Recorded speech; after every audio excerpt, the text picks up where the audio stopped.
Good day, everyone. I'm Frank Japas Ebolancia, and today we'll be talking about type constructors. So, type constructors, it's one of the most important concepts in programming languages, specifically under the SPL or the structure of programming languages. So, what are type constructors? Type constructors are tools or mechanisms that let us create new data types from existing ones. So you can think of it like a Lego blocks. We start with simple blocks like integers, strings, or booleans, and we can combine them to build more complex structures such as records, arrays, or even trees. For example, we can build a student record that has a name, an age, and a grade, or a list of grades for each subject, or a linked list that connects data together. So the purpose of type constructors is to help us represent real-world data in programming. So now let's proceed to the kinds of type constructors. Some of it are Cartesian product, union, subset, arrays and functions, pointers, and recursive types. Uh, we'll explain them slowly and I'll show you some Python examples. We're going to use the Python programming language for our examples because it's one of the easiest languages to understand, and its syntax looks very close to natural English. So now let's go to the first one, the Cartesian product. The Cartesian product combines multiple data types into one structure. We use this when something has many attributes, like a student who has a name, and an age, and a grade. So here's the Python code example. In line 1, the class student or class student. In Python, the word class means we are creating our own data type. It's like the blueprint. So we name it student, class student, meaning I am defining a new data type called student. Okay.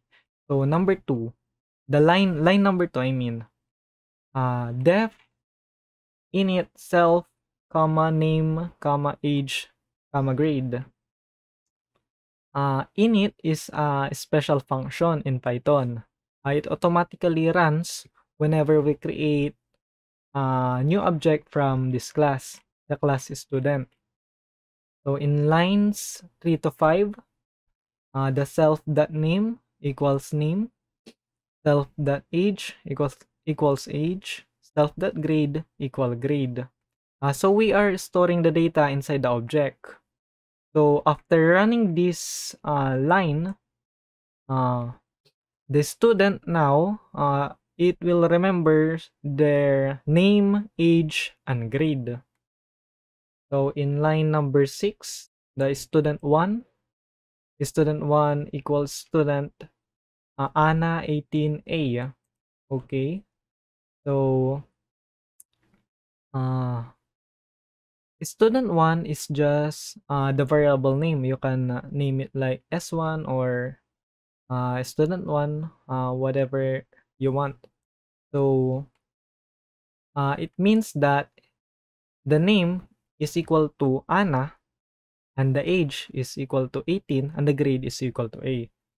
So in line number 7, when we print the data, or when we print the code or run the code, it will now print Anna 18A.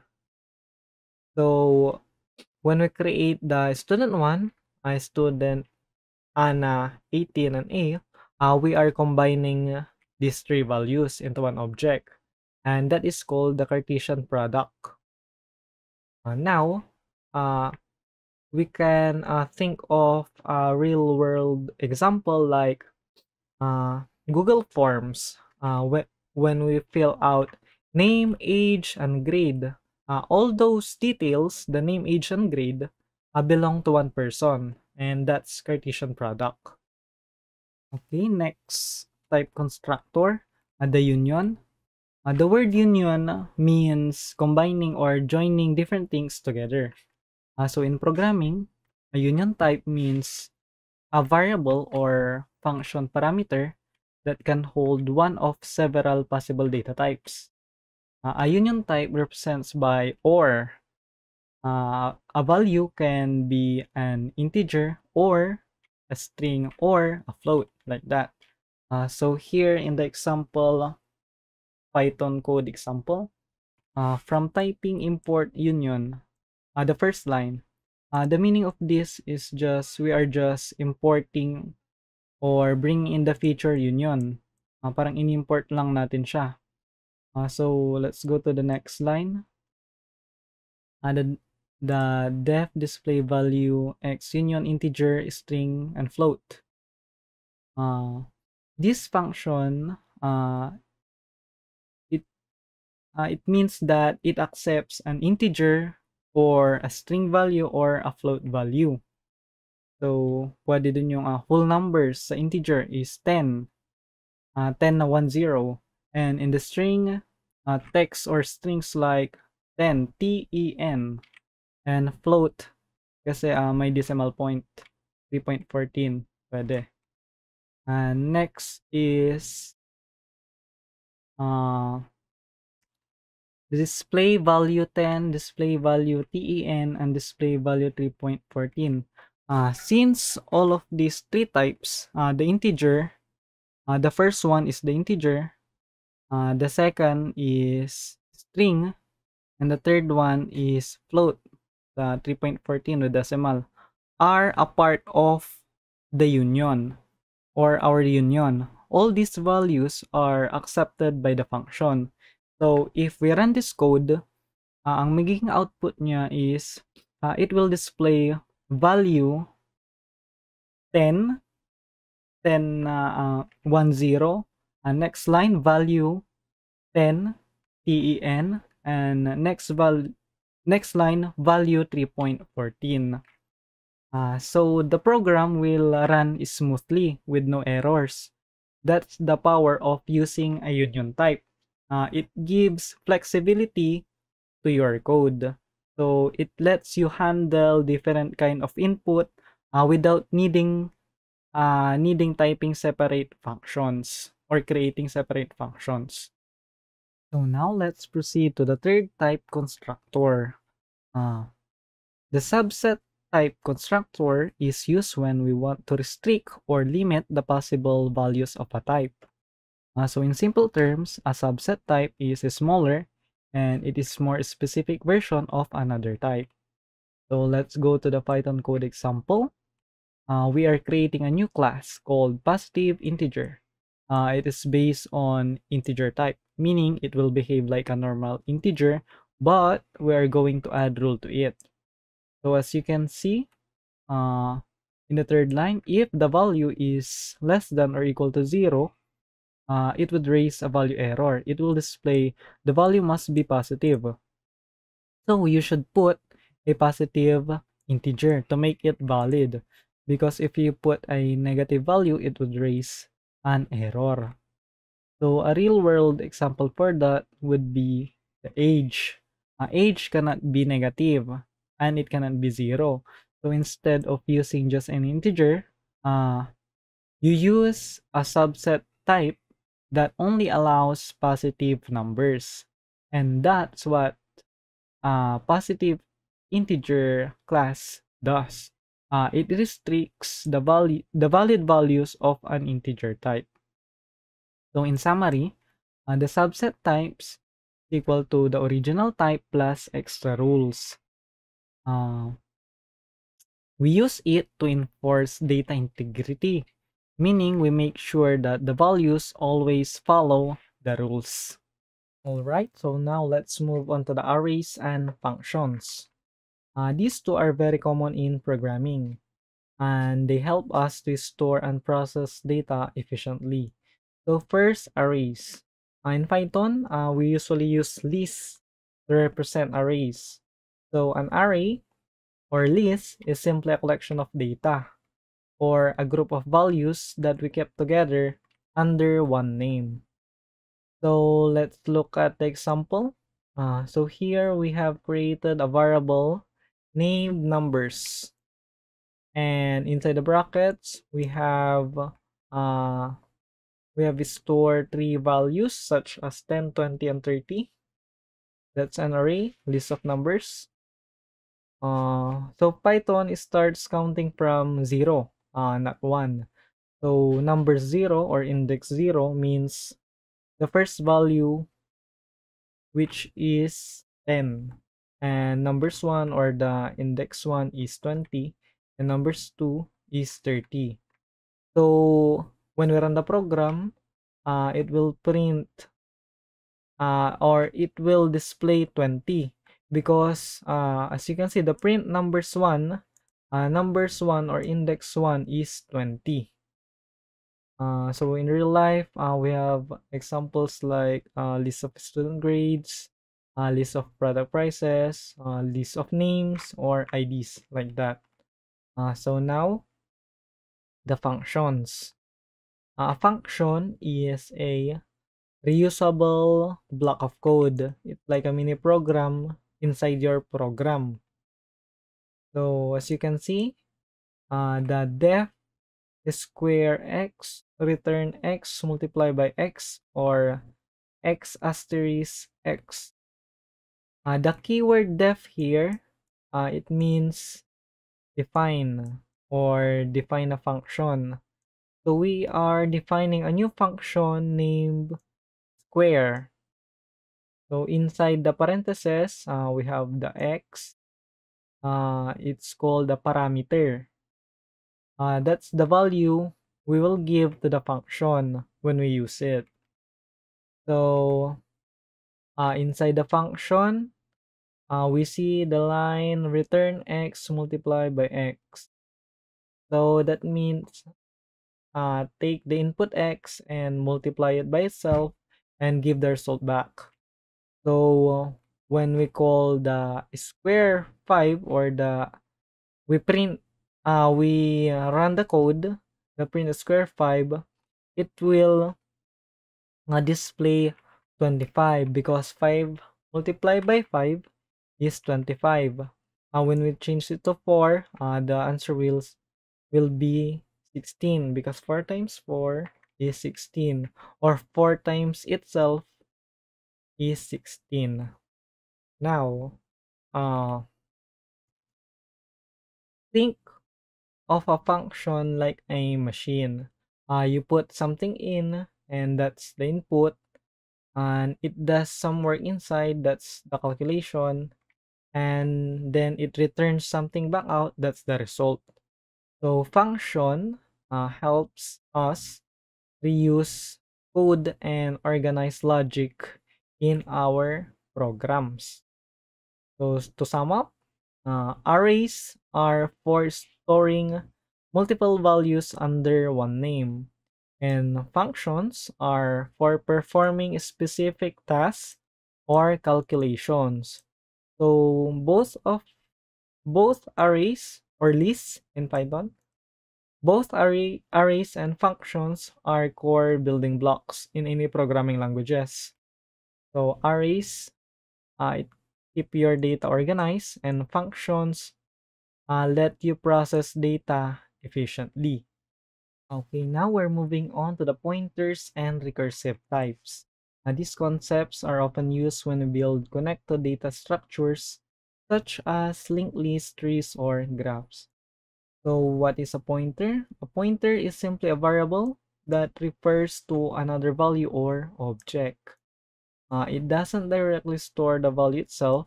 Instead, pinopoint niya where the value is stored.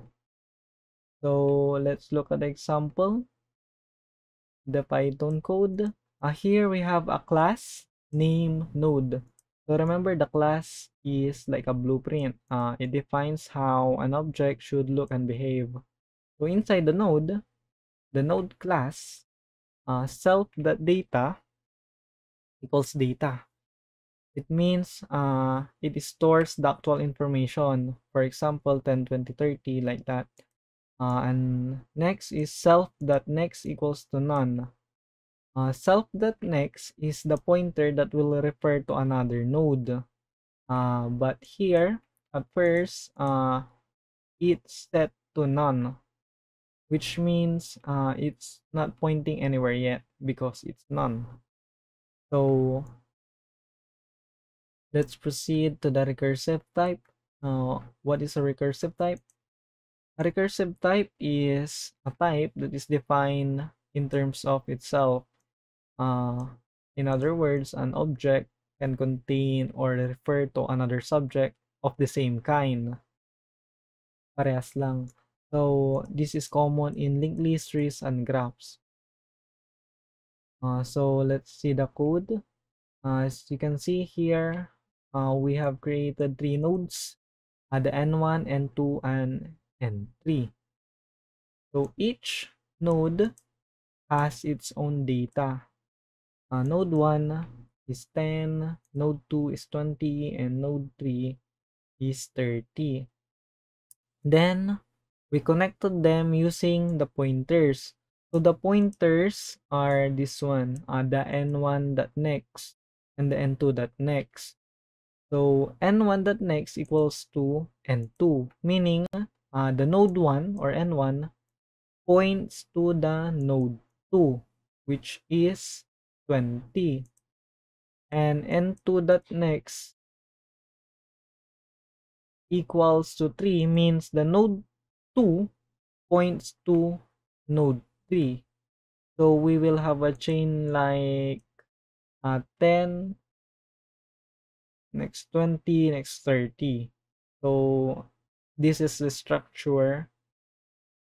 This structure is called linked list.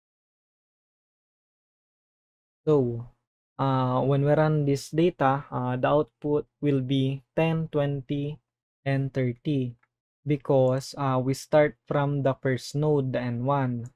Then as long as there's still current node, we print its data. Then move to the next node using the current next. So in the summary, pointer refers to another object or value, and the recursive type defines itself in terms of its own type. And a linked list is a perfect example because each node holds data and points to the next node. Okay, so these are important concepts in programming because they help us create dynamic structure, structure that can grow or shrink or change connections while the program runs. So now let's summarize everything we've learned about the type constructors using this summary table. This will help us see how each type works and how they differ from each other.